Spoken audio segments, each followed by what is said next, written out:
Hi all, welcome back to my channel. இன்றைக்கி my baking story part 4ல் என்ன பார்க்க போகிறோம்னா, ஹோம்மேட் பீஸா தாங்க செஞ்சு காட்ட போகிறேன். அவனில் எப்படி செய்யலான்னு பார்க்கலாமா?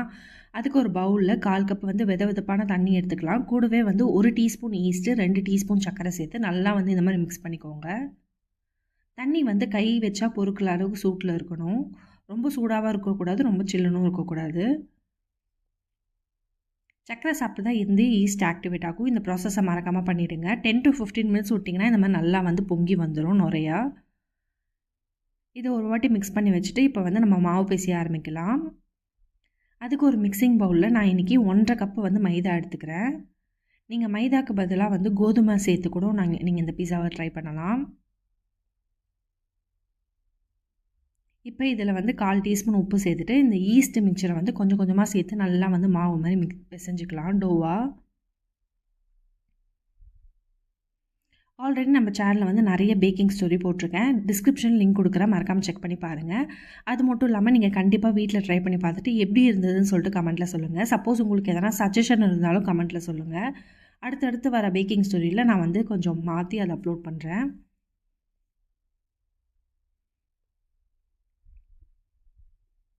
இந்த ரெசிபிஸ் எல்லாமே நானாக கொஞ்சம் கொஞ்சமாக யூடியூப் பார்த்து ஷார்ட்ஸில் பார்த்து நானாக ட்ரை பண்ணி கற்றுக்கிட்டு அது பர்ஃபெக்டாக வரும்போது தான் உங்கள்கிட்ட நான் அந்த வீடியோவை ஷேர் பண்ணுவேன். இப்போ இதில் ஒரு 2 டீஸ்பூன் எண்ணெய் சேர்த்துக்கலாம். நீங்கள் எண்ணெய்க்கு பதிலாக பட்டர் கூட சேர்த்துக்கலாம். பட் நான் இன்றைக்கி எண்ணெய் தான் ஆட் பண்ணியிருக்கேன். நல்லா மாவெல்லாம் ஒன்றா சேர்ந்து வர அளவுக்கு நல்லா பிசைஞ்சிக்கலாம்.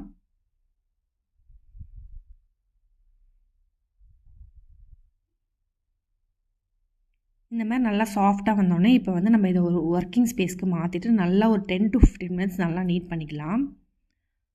கொஞ்சமாக மைதா மாவை இந்த மாதிரி டஸ்ட் பண்ணிவிட்டு இப்போ நல்லா ஸ்ட்ரெச் பண்ணி நீட் பண்ணிக்கோங்க. நம்ம செய்கிற பிரெட் ரெசிபிஸ் எல்லாமே நீங்கள் எவ்வளோக்கு எவ்வளோ நீட் பண்ணுறீங்களோ அவ்வளோக்கு அவ்வளோ சாஃப்டாக வரும். ஸோ இந்த நீடிங் ஸ்டெப்பை ஸ்கிப் பண்ணாமல் பண்ணுங்கள். இந்த மாதிரி ஸ்ட்ரெச் பண்ணி நீட் பண்ணும்போது மாவு நல்லா சாஃப்டாகவும் சூப்பராக இருக்கும் உங்களுக்கு அவுட்புட்டு. இந்த மாதிரி சாஃப்டானோடனே இதை ரைஸ் ஆகிறதுக்கு நம்ம ஒரு பவுலில் எண்ணெய் தடவி வச்சிடலாம். இதை ஒரு 45 மினிட்ஸ் to 1 hour டிஸ்டர்ப் பண்ணாமல் ஓரமாக வச்சுருங்க. நல்லா ரைஸ் ஆகி வரணும். இது ஒரு டவல் போட்டு ஓரமாக வச்சிடுறேன். அதுக்குள்ளே நம்ம இன்ஸ்டன்ட் பீஸா சாஸ் எப்படி செய்கிறதுன்னு பார்க்கலாம்.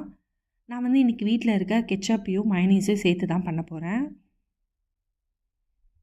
மைனீஸும் கெச்சப்பும் ஈக்குவல் அமௌண்ட்டாக ஒரு பவுலில் ஊற்றிக்கோங்க. நான் இன்றைக்கி கார்லிக் மைனஸாக எடுத்துருக்கேன். அதை இன்னும் கொஞ்சம் டிஃப்ரெண்ட்டாக இருக்கும் டேஸ்ட்டு. இப்போ இந்த மைனஸ் கெச்சப் கூடவே 1/2 டீஸ்பூன் சர்க்கரை சேர்த்துக்கலாம். 1/4 டீஸ்பூன் சில்லி ஃப்ளேக்ஸ் சேர்த்துக்கலாம். அதே மாதிரி கொஞ்சமாக pinch of red chilli powder சேர்த்துக்கலாம். எல்லாத்தையும் சேர்த்துட்டு நல்லா மிக்ஸ் பண்ணிக்கோங்க. சூப்பராக இருக்கும் இந்த சாஸும். நீங்கள் ட்ரை பண்ணி பாருங்கள். சப்போஸ் உங்கள்கிட்ட வீட்டில் பீஸா சாஸ் இல்லைன்னா இந்த மாதிரி இன்ஸ்டண்ட்டாக ட்ரை பண்ணிங்கன்னா செம்மையாக இருக்கும். பாருங்கள், சூப்பராக இன்ஸ்டன்ட் பீஸா சாஸ் ரெடி ஆகிடுச்சு. இப்போ டோவும் நல்லா ரைஸ் ஆகி வந்திருக்கு பாருங்கள். இதுக்கு ஒரு பஞ்சு கொடுத்துடலாம். இப்போ இதிலே நான் 2 பீஸா பண்ண போகிறேன். மீடியம் சைஸ் பீஸா. உங்களுக்கு வேண்டான்னா நீங்கள் ஒரு பீஸாவே லார்ஜ் சைஸில் பண்ணிக்கலாம். நான் 2ஆக பண்ண போகிறேன் இன்றைக்கி.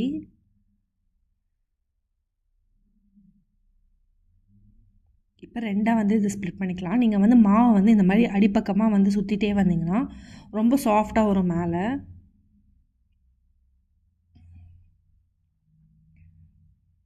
இன்றைக்கி நான் 2 விதமாக இதை எப்படி தேய்க்கிறதுன்னு உங்களுக்கு காட்ட போகிறேன்.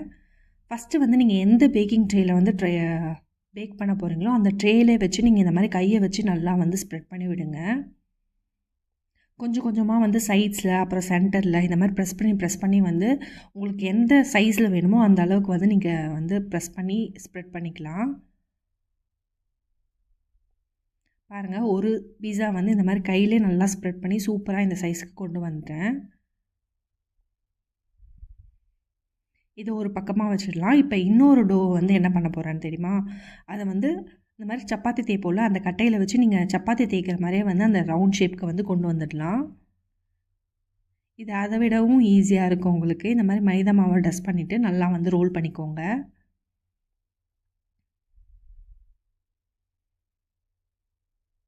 ஓரளவுக்கு மீடியம் சைஸில் தான் வந்து நான் இன்றைக்கி பண்ண போகிறேன்.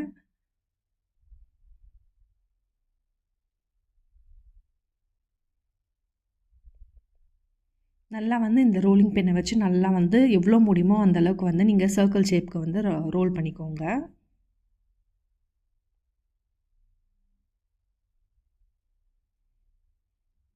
உங்களுக்கு எந்த மெத்தட் ஈஸியாக இருக்கோ அந்த மெத்தடில் நீங்கள் ஷேப் பண்ணிக்கோங்க. அவ்வளோதான், 2 பீஸாவும் நம்ம வந்து இந்த மாதிரி ரவுண்ட் ஷேப்க்கு வந்து திரட்டியாச்சு. இப்போ இதில் நம்ம என்னென்ன போடுவோம், டாப்பிங்ஸு அப்புறம் வந்து சாஸ் எல்லாமே ஆட் பண்ண ஆரம்பிச்சிடலாம். ஃபஸ்ட்டு வந்து இதை வந்து ஃபோக்கை வச்சு நல்லா இந்த மாதிரி குத்திக்கோங்க டோவை. ஏன்னா அப்போ தான் வந்து உப்பாமல் இருக்கும், தின் ஃப்ளாட்டாக வரும். அதுக்காக தான். இல்லைனா மாவு வந்து உப்பி பூரி மாதிரி ஆகிடும். அதுக்காக நீங்கள் இந்த மாதிரி வந்து ஃபோக்கை வச்சு குத்திட்டு, நான் ஆல்ரெடி வந்து கேப்சிகம், ஆனியன், மஷ்ரூம் எல்லாம் கட் பண்ணி வச்சுருக்கேன். இப்போ நம்ம இன்ஸ்டண்ட்டாக ரெடி பண்ண சாஸை வந்து இதில் அப்ளை பண்ணிக்கலாம். அந்த பேட்டர் ஃபுல்லாமே வந்து அந்த சாஸை வந்து அப்ளை பண்ணிக்கலாம், அந்த டோ ஃபுல்லாக.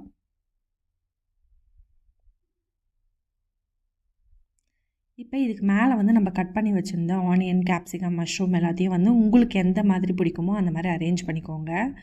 நான் ஃபஸ்ட்டு ஆனியன் ஃபுல்லாக வந்து இந்த மாதிரி ஸ்லைஸாக கட் பண்ணி வச்சுருக்கேன், தின் ஸ்லைஸஸாக. அது ஃபுல்லாக ஸ்ப்ரெட் பண்ணிவிட்டு நெக்ஸ்ட்டு கேப்சிகம் வந்து அங்கங்கே கொஞ்சம் கொஞ்சம் போட்டுட்டேன்.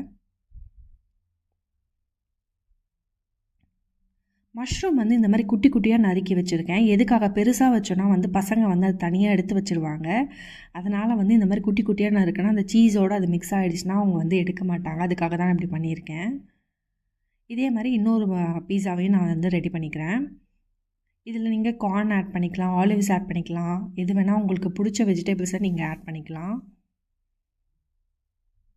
இதே ப்ராசஸை நீங்கள் நான்வெஜ்லேயும் ட்ரை பண்ணலாம். மஷ்ரூம்க்கு பதிலாக சிக்கனு, ப்ரான் அது மாதிரில கூட ட்ரை பண்ணலாம். இப்போ மேலே வந்து நான் கொஞ்சமாக வந்து மொசரல்லா சீஸ் வந்து ஆட் பண்ணிக்கிறேன். அதே மாதிரி சீஸ் ஸ்லைஸும் என்கிட்ட இருக்குது, அதையுமே நான் வந்து கொஞ்சம் ஆட் பண்ணிக்கிறேன் மேலே. உங்களுக்கு சீஸ் ரொம்ப பிடிக்கும்னா நீங்கள் அதுக்கேற்ற மாதிரி சீஸை வந்து நிறைய ஆட் பண்ணிக்கோங்க. நான் வந்து ஸ்லைஸை வந்து இந்த மாதிரி குட்டி குட்டியாக போட்டு இந்த மாதிரி ஆட் பண்ணியிருக்கேன். மேலே வந்து மிக்ஸ்டு ஹர்ப்ஸு இல்லைனா பீஸா சீசனிங் இல்லைனா ஆரிகானோ எது இருக்கோ நீங்கள் ஆட் பண்ணிக்கலாம். நான் வந்து ஆரிகானோ வந்து மேலே ஃபுல்லாக ஸ்ப்ரிங்கிள் பண்ணிவிட்டு இதை வந்து நான் பேக் பண்ண போகிறேன். ஆல்ரெடி 230 டிகிரி செல்சியஸ்க்கு 10 மினிட்ஸ் வந்து ப்ரீ ஹீட் பண்ணி வச்சுருக்கேன் அவனை. இப்போ இந்த ட்ரேவை வச்சுட்டு 10 to 15 மினிட்ஸில் சூப்பரான பீஸா வந்து பேக் ஆகி வந்துடும். எனக்கு கரெக்டாக வந்து 13 மினிட்ஸ்லேயே வந்து ரெடி ஆயிடுச்சு.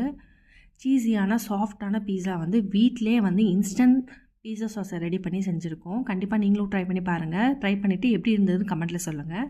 இதோட ஃபுல் இன்க்ரீடியன்ஸ் லிஸ்ட்டும் வந்து டிஸ்கிரிப்ஷனில் கொடுத்துருக்கேன், மறக்காமல் செக் பண்ணி பாருங்கள்.